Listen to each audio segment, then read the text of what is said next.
Things are never as they seem. The area was supposed to be clear, marked off with yellow NYPD crime scene tape, but Beam caught a glimpse of movement behind one of the parked cars and moved toward it. One step. That was all he'd taken, and the figure hiding behind the parked Mercedes was off and running toward the garage exit. Beam could see by the way he moved that he was young, teens or 20s. Beam had just turned 53. Convert that difference in years to distance, and there was a lot of it to make up. Still, Beam was on the run and gradually gaining. The victim's body had been removed and the crime scene unit and other detectives had left. It was part of Beam's method to hang around alone at a murder scene and take in what he could in the immense silence and stillness that followed violent death. Now and then, he discovered something. He'd sure as hell made a discovery this time. Probably the shooter. His feet pounding the concrete floor, Beam yelled, "Halt! Police!" That seemed to speed up the guy, a skinny kid dressed in jeans, a dark watch cap and a black jacket, flailing his arms and with long legs that could eat up the ground. He was making for the vast rectangle of light that was the exit from the garage to freedom, where he'd be lost in the crowded New York streets. Beam couldn't risk taking a shot at him and would soon be outdistanced. The probable killer of the garage attendant, and he was getting away. Can't let that happen. Beam had seconds to act or he'd lose the angle, and his bullet might ricochet out onto the sidewalk. "Halt, or I'll shoot!" Should it be a warning shot at the concrete ceiling? Or should he try to bring down the fleeing man before it was too late?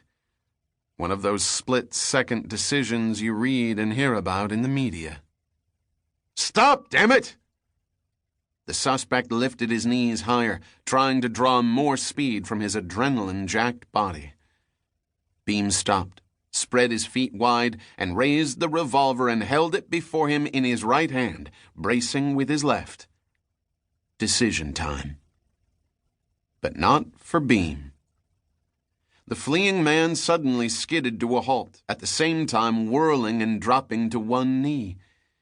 It was a graceful dancer's movement made possible by youth. He shot Beam. It was like getting whapped in the thigh with a hammer. Beam was on the hard concrete floor without knowing how he got there, fire pulsing in his right leg. He craned his neck and peered toward the garage exit and saw that the kid was getting away. Rubber screeched out on the street, and there was the dull sound of impact.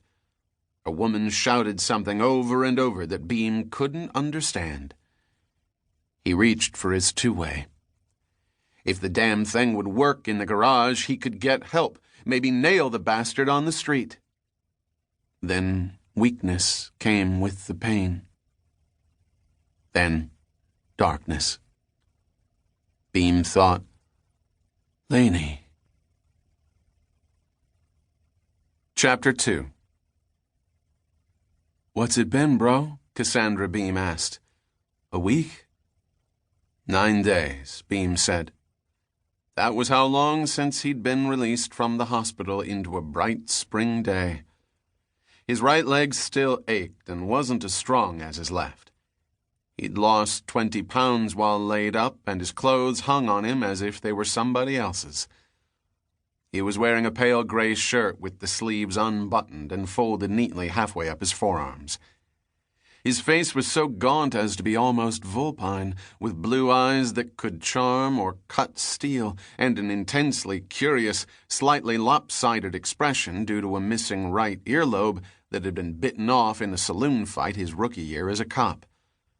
Beam looked like a guy who'd been dragged bumping and thumping through life, resisting every inch. The bullet fired in the parking garage had done only minimal damage to the bone, so he'd be able to walk soon without a cane. He was having lunch at Fostoria's on Central Park West with his sister Cassie, who was a psychiatrist with her office nearby. A long way from downtown, where they'd spent their childhood. The restaurant's tables were small and round, with lacy white tablecloths, and the place was filled with brilliant winter sunlight. They were waiting for their server to bring them their orders of croissant sandwiches. It looked to Beam as if everyone in the restaurant was eating something on a croissant. Their table was by the window, and both had been watching people stream past out on the sidewalk. It was easier than talking.